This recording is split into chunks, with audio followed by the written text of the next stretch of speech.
Good evening. I'm Kim Reynolds, Governor of the great state of Iowa.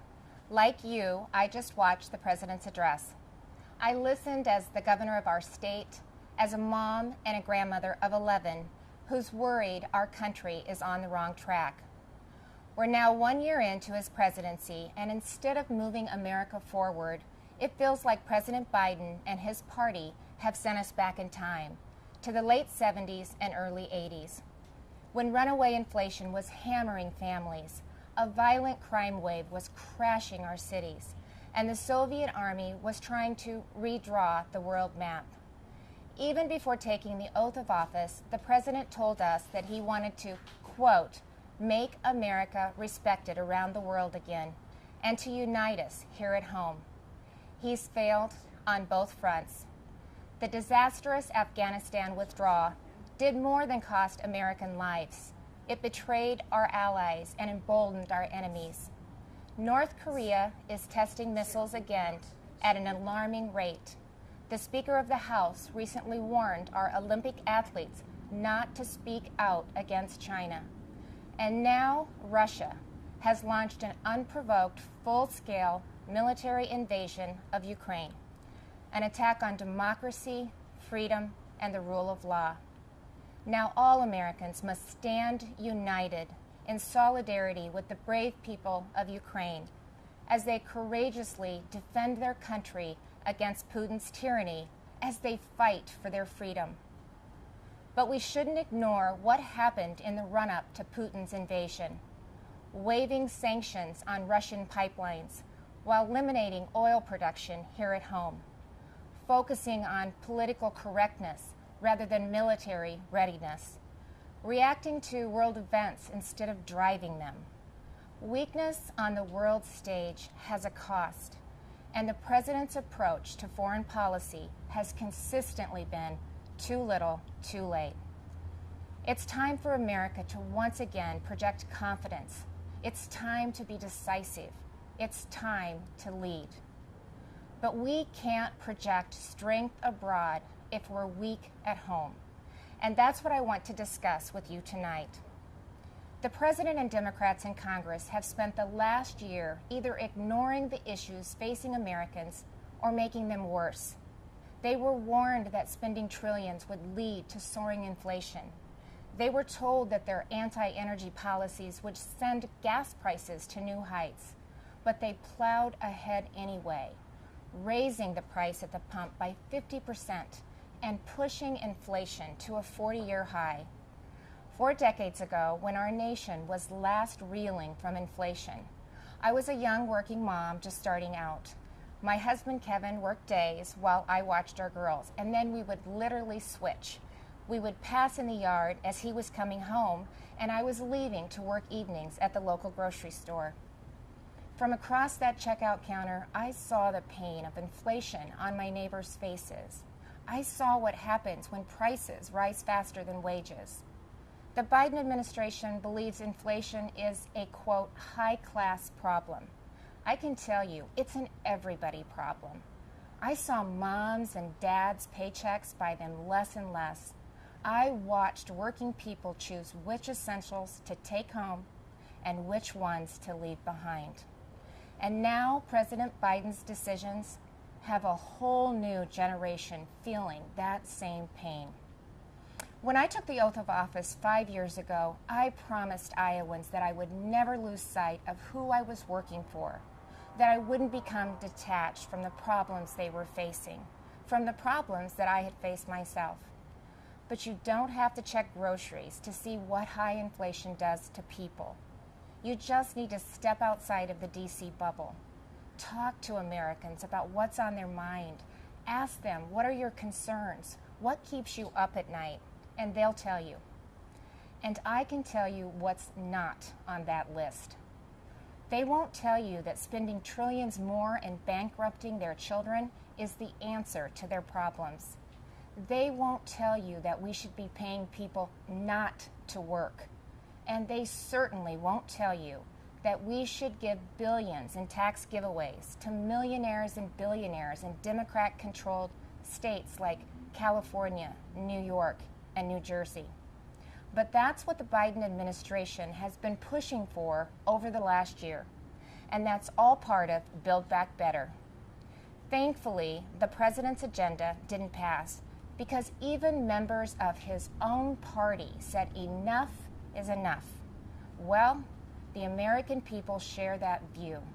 Enough is enough. And it's not just with D.C. spending. Americans are tired of a political class trying to remake this country into a place where an elite few tell everyone else what they can and cannot say, what they can and cannot believe.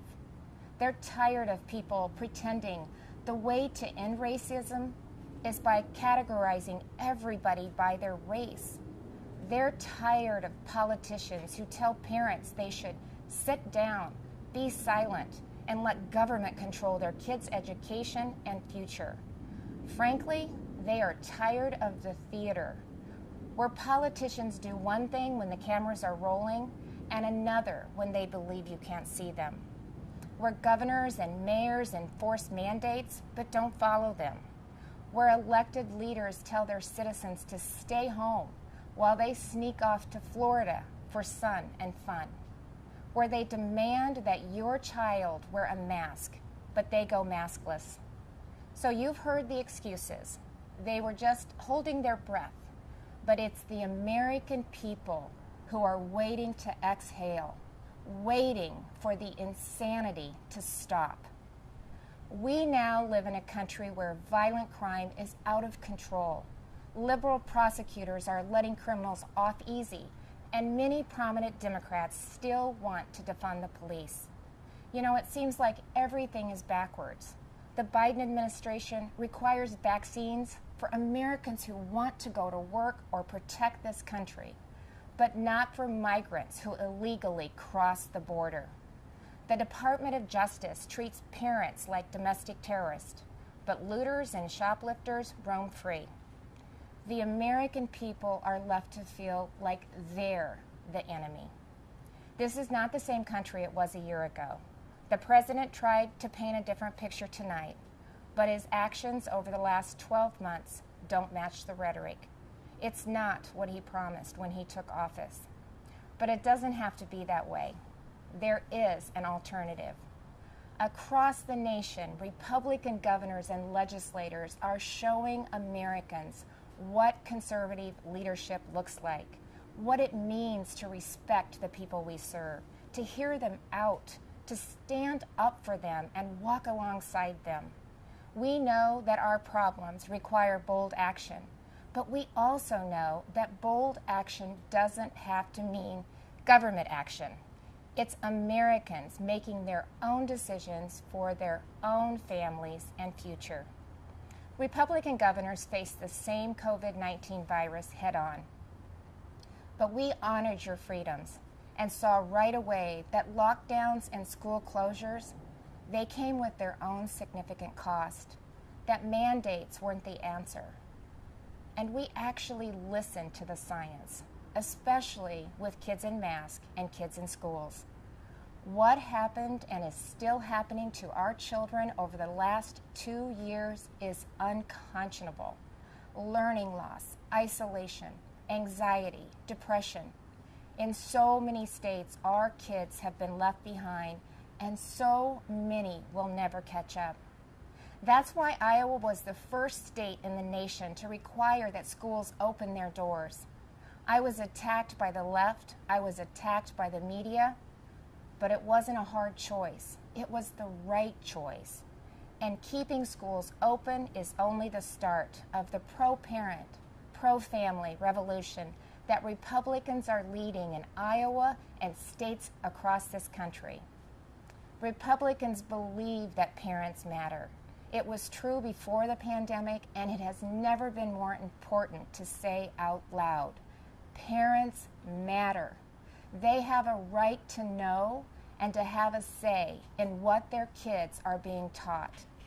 Families also have every right to live in a safe and a secure community, and that begins with a safe and secure country. But the Biden administration has refused to secure our border.